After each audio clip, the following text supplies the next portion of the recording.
Hello, Tiger Cubs, and welcome back to TCN. Jude and I are your anchors for this week's episode. Hey, Jude, I got a question. Yeah, Roman? There's so much upcoming stuff happening. I can't really remember it all. I know what'll help you, Roman. ASB Announcements. Let's see what they have to say.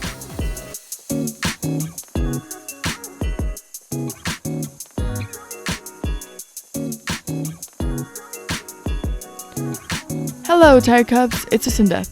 For this week's ASB announcements, we have Breast Cancer Awareness Day on the 14th, so show your support and wear pink clothing this Friday.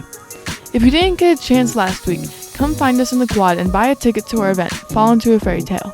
The tickets will be $6 and the week after that will be $7. That's all we have for this week. Thanks for watching. The dance looks so fun. I can't wait. And don't forget, guys, if you lose your admission paper, you can always get another one in the quad. Now let's see the latest sports scores for our school. We hit the field line! Oh! We hit the field line! Oh! We hit the field line! Oh! Day line! Defense line! Defense line! Attackers line! In the sound line! In the sound line! In the sound line!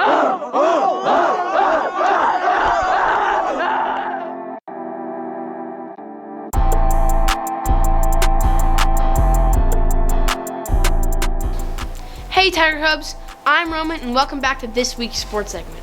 Our 7th grade football team played First Avenue and won 36-6. Great job, 7th graders. Our 8th grade team played Huntington and lost 24-6. And unfortunately, our 7th grade volleyball team lost to Huntington in 3 sets, and our 8th grade team lost to Huntington in 2 sets. Get them next week, Tiger Cubs. Also, make sure to check out our 8th grade football team's home game against La Cañada Prep on Wednesday after school. That's all for today, and see you guys next week. Welcome back to TCN. I'm here with the new recruit from Mater Dei High School in Santa Ana, California. We have this player. He's the best all-around athlete. What do you think you can contribute to the Tigers program this year? Everything. Everything, ladies and gentlemen. I hope that you'll make a big impact and help propel this program to a championship. Today was embarrassing, but me single-handedly, me on my own. Sir, your performance was immaculate. Ladies and gentlemen, this man, he can bench press 1,000 pounds in the NFL Combine. He squatted 1,000 on a bad day. 1,000 with clips. So, I'm just saying. he's just saying, ladies and gentlemen, welcome new recruit Jude Silver. That was an incredible win for the 7th graders. There are also some incredible things happening at the school from a guest speaker and the choir group. Don't forget the 8th graders that went to Pali. Let's see now all the things we have just mentioned.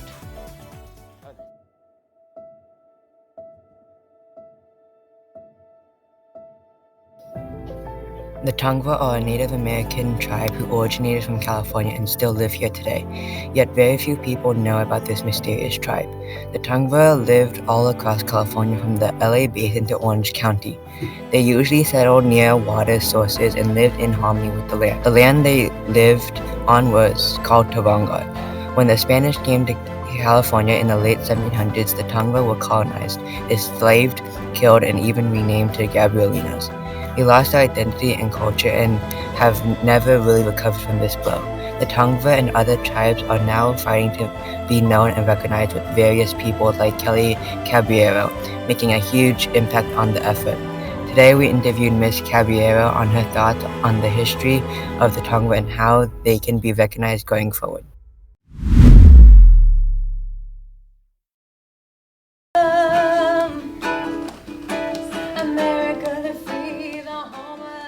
So I grew up knowing that I was a Gabrielino Mission Indian, and it was up until I was like 25 that I learned that the original name was Tongva. And then after that, I really pushed myself to go out and meet other Tongva people, go to Native events in Los Angeles, and that is where I found my community.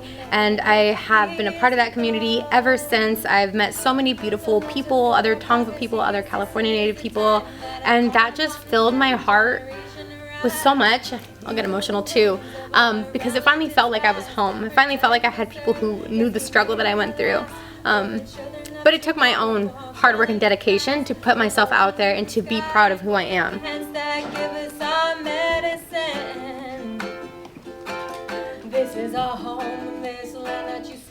Oh, so it was just part of it.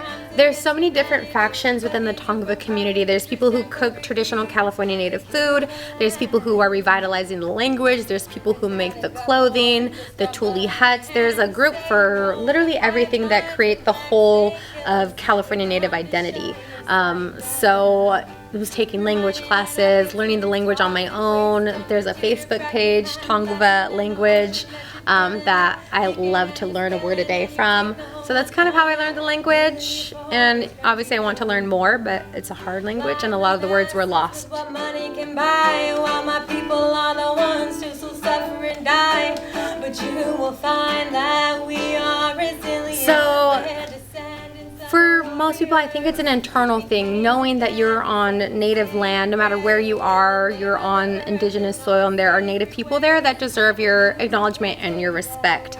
And walking in a kind way and treating nature kindly, and like not carving your name into trees or spray painting rocks, destroying nature. I think that's the best way you can honor indigenous people, is just to, if you're not going to help the landscape flourish and you're going to destroy it, that's like disrespect to not only the land but to native people and our homelands. And one thing I think everyone can do is plant California native plants in your homes, your gardens and pots, and bring the birds and the bees and the natural fauna back into the landscape. I think those are like some small ways that we can honor indigenous people. All right, thank you for your time, Ms. Caballero. Thank you.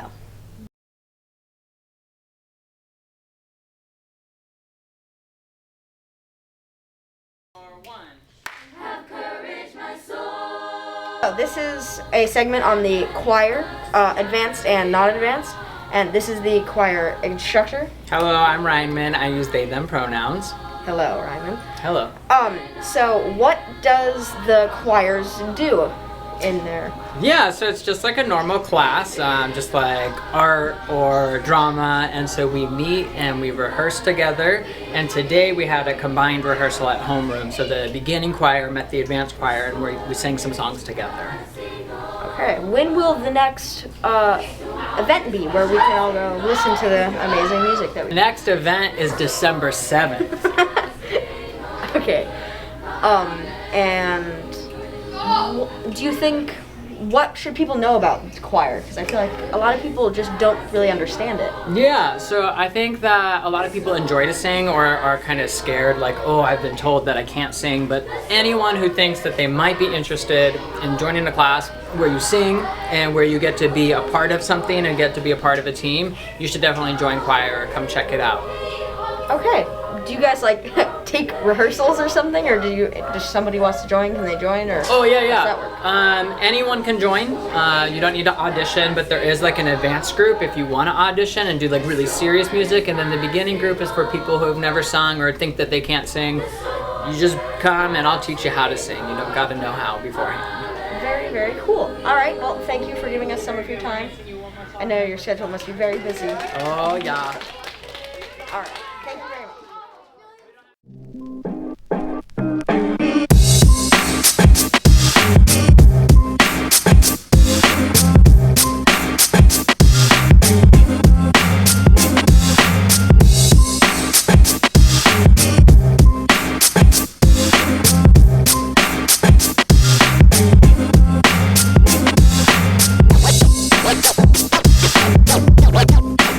Don't even think about it.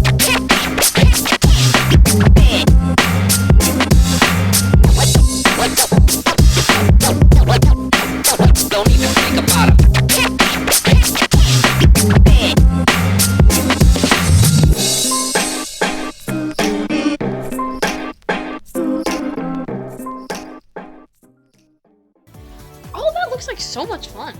It really is. Now let's see another fun segment called Dad Jokes. I don't trust these trees. They seem a little shady. Joke sucks. That's really bad. Why are you just zooming in on me? Okay guys, we're back with this guy. Okay, here's a dad joke for you. I'm afraid for the calendar. Its days are numbered. Goodbye. Okay, now I'm here with Maxwell. Maxwell, I only know 25 letters in the alphabet. I don't know why. Oh my. Not bad. Fun. The heck? Okay, I'm here with Lorenzo. Lorenzo, which state has the most streets? I don't know. Rhode Island. Oh, that's good. Okay, now I'm here with Sammy and Jude. Sammy and Jude, I used to hate facial hair, but it grew on me. Ha ha ha! That's a real knee slapper. Yes, it is. And finally, I'm here with Sully. Sully, I'm on a seafood diet. I have seafood and then I eat it. Oh god, that was terrible. Oh god.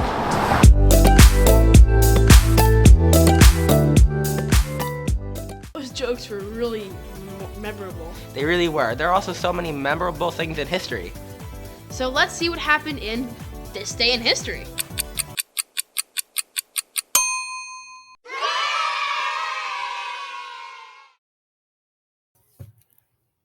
The 6 billionth living person on Earth was born around 23 years ago, but due to a lack of direct evidence, nobody is for sure the date, though it is estimated that it was around October. On October 12, 1999, the United States symbolically recognized Adnan Mevic as the 6 billionth living person on Earth, born in Sarajevo, Bosnia. 242 years ago, the Great Hurricane of 1780 destroyed thousands of homes in the Caribbean. It occurred during and around the U.S. Revolutionary War and destroyed many British ships in the process. People in Barbados, an island affected by the storm, described winds so deafening that they couldn't hear themselves. In more recent years, hit movie Thor Ragnarok was released, which made $850 million at the box office. David Lee Roth, the original lead singer of Van Halen, was also born in 1954. In addition to David Lee Roth, Gavin Newsom, the governor of California, was born. Something else that's very interesting is mythology. Let's now go into this segment.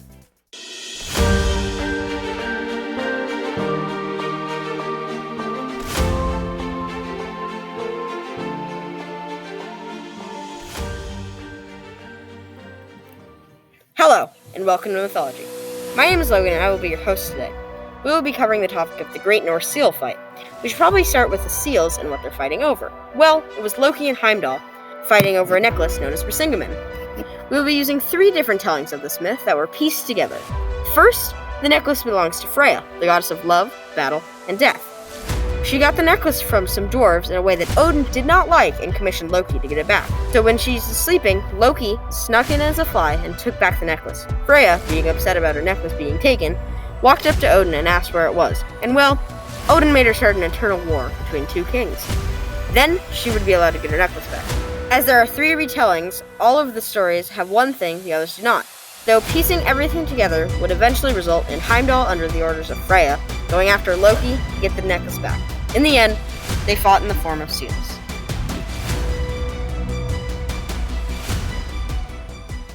Now let's see a review of one of my favorite movies with The Decaying Lycopersicans. Welcome back to Decaying Lycopersicans. The movie we are reviewing this week is Spider-Man Into the Spider-Verse. To start things off, the animation and art style of this movie is amazing. It mixes realism and comic book style together. It's like a comic book came to life. We rate this animation 10 out of 10. Now let's move on to characters. There's Spider-Man, other Spider-Man, Spider-Gwen, Peter Porker, and Penny Parker. But let's talk about the main antagonist, Kingpin. While this movie does bring back the most classic Spider-Man villain, Doc Ock, in this version, Kingpin is the more threatening villain. For starters, the man has massive shoulders, like taking up the whole screen massive. We rate him a 9 out of 10. Now onto the plot. Unlike the other Spider-Man movies, instead of following Peter Parker, this movie follows Miles Morales. Miles has been introduced in some of the other Marvel comics, but has never been widely recognized. This movie has a really good way of popularizing him. It follows the basic Spider-Man story. He gets bit by a radioactive spider and then becomes the one known as Spider-Man. He has to save the universe from getting ripped apart. Overall, we rate this movie a 9.5 out of 10. Now, let's roll our final segments, news and weather, followed by some birthdays.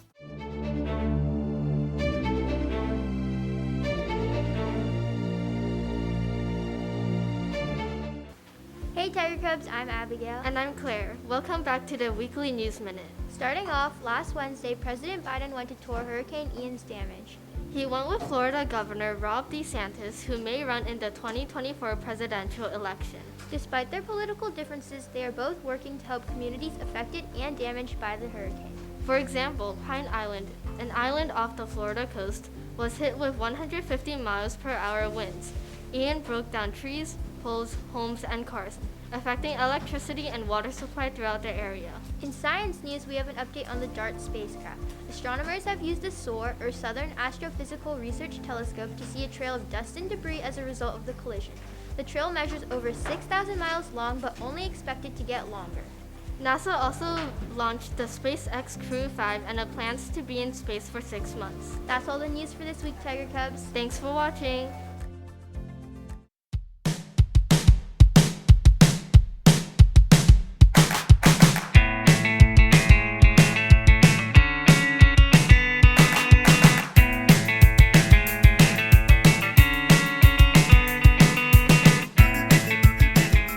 This episode is now sadly over. It was another great episode, but now we have to roll bloopers and credits. Sayonara, Tiger Cubs. Pull out your tooth, Henry. Pull it out. Pull it out. I'm recording. You have to Show it, show it. Did? Oh! Necklace.